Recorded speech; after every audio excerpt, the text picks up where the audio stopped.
ધોરણ 9ના વિદ્યાર્થીઓ સમજવામાં પાઠ 9મો મૂળભૂત ફરજો આપણે સમજ્યા, પછી રાજનીતિના માર્ગદર્શન સિદ્ધાંતો સમજ્યા। હવે આર્થિક નીતિઓ સંદર્ભ સિદ્ધાંતો સમજીએ।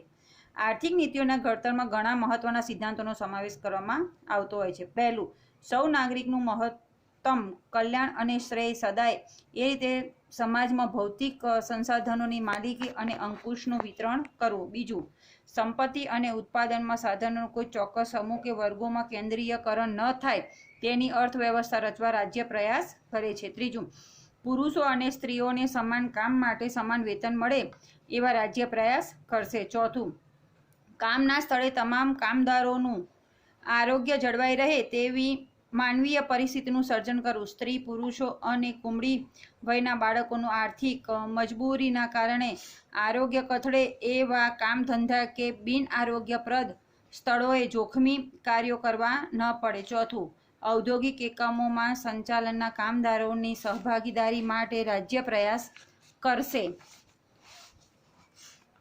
છઠ્ઠું, બાળકોને આર્થિક લાચારીના કારણે તેમનું કોઈપણ પ્રકારે શોષણ ન થાય તે સ્વસ્થ અને સ્વતંત્ર રીતે ગૌરવપ્રદ સ્થિતિમાં તંદુરસ્ત વિકાસ સાધે તે માટે જરૂરી તકો અને સવલતો ઊભી કરવા માટે રાજ્ય ખાસ પગલાં ભરશે।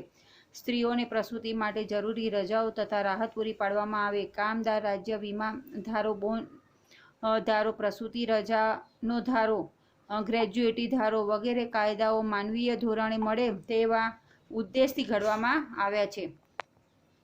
કૃષિ અને પશુપાલનનો આધુનિક અને વૈજ્ઞાનિક ધોરણે વિકાસ થાય તેવી વ્યવસ્થા કરવાનો પ્રયાસ રાજ્ય કરશે। ગાયો, વાછરડાઓ, અન્ય દુધાળા પ્રાણીઓ, ભારવાહક ઢોરોની ઓલાદોની જાળવણી માટે તથા બળદ, ગધેડા, ગાયોની કતલ અટકાવવા પ્રયાસ કરશે। નવમું, રાજ્યના સૌને ન્યાયની સમાન તક મળે। આર્થિક કે અસમર્થતાઓને કારણે કોઈ પણ જરૂરતમંદ નાગરિકને ન્યાય મેળવવા માટેની તકોનો ઇનકાર કરવામાં નહીં આવે તથા તેઓને મફત કાનૂની સહાય મળી રહે તેવા રાજ્ય પ્રબંધ કરે અને કાયદા ઘડશે। હવે બીજું, એમાં સામાજિક નીતિઓ સંબંધી સિદ્ધાંતો।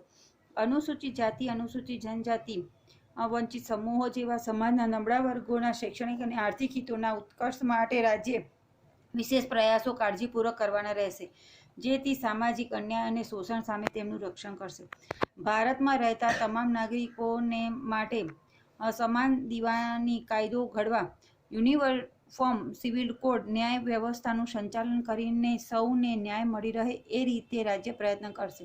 લગ્ન, લગ્ન વિચ્છેદ, ભરણપોષણ, સગીરો, દત્તક વિધાન, વસિયત વગેરે એક સરખો દીવાની કાયદો ઘડીને સામાજિક ન્યાયની દિશામાં સરકાર પગલાં ભરશે।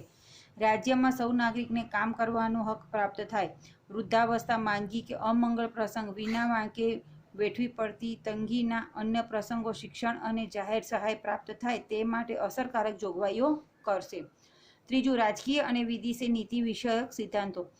રાજ્ય ગ્રામ પંચાયતોના સ્થાપના કરવા માટે જરૂરી પગલાં ભરશે। તેઓ સ્વરાજ્યના એકમ તરીકે કાર્ય કરી શકે તે માટે તેમને જરૂરી સત્તા અને અધિકારો અને આર્થિક સહાય આપશે। બીજું, રાજ્ય સેવાઓમાં ન્યાયતંત્રને કારોબારીથી અલગ અને સ્વતંત્ર કરવા પગલાં ભરશે, જેથી ન્યાયાધીશો નિષ્પક્ષ, નિડર અને નિર્ભીક રીતે ન્યાય ચૂકવી શકે।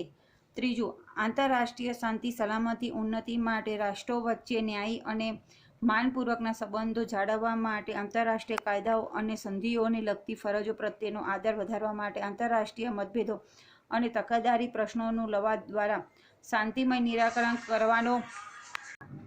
શૈક્ષણિક અને સાંસ્કૃતિક નીતિઓ સંબંધી સિદ્ધાંતો। 14 વર્ષની ઉંમર સુધીમાં તમામ બાળકોને બંધારણના આરંભ થયાના 10 વર્ષની અંદર મફત અને ફરજિયાત શિક્ષણ પ્રાપ્ત થાય એ માટે રાજ્ય પ્રયાસ કરશે, જે હવે 2009થી મૂળભૂત હક બન્યો છે। રાષ્ટ્રીય મહત્વ તરીકે જાહેર કરાયેલા દરેક કલાત્મક અને ઐતિહાસિક મહત્વ ધરાવતા સ્મરણો, સ્થળો, કલાકૃતિઓ, ઇમારતોનું પદાર્થોનું યથાપ્રસંગ લૂંટફાટ, બગાડ, વિકૃતિ, સ્થળાંતર, નિકાલ કે તેનો નાશ થતો અટકાવવાનો અને રક્ષણ કરવાની રાજ્યની ફરજ કરશે। આમ રાષ્ટ્રના સાંસ્કૃતિક અને ઐતિહાસિક વારસાનું યોગ્ય રીતે જતન થાય તે જોવાનો ઉદ્દેશ છે। પાંચમું, આરોગ્ય વિષયક નીતિઓ સંબંધી સિદ્ધાંતો। એમાં પહેલું, લોકોનું આરોગ્ય અને પોષણનું સ્તર સુધરે એ માટે રાજ્ય પ્રયાસ કરે તથા જાહેર આરોગ્ય અને જન સુખાકારી વધારવાને માટેના પગલાંને રાજ્ય પોતાની પ્રાથમિક ફરજોમાં ગણશે। બીજું, આરોગ્ય માટે હાનિકારક એવા કેફી પદાર્થો, પીણા, નશાયુક્ત માદક દ્રવ્યો વગેરે પર રાજ્ય પ્રતિબંધ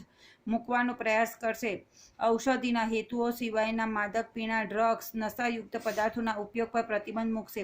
દેશના પર્યાવરણનું રક્ષણ થાય અને તેમાં જરૂરી સુધારા થાય એ માટે રાજ્ય પ્રયાસ કરે.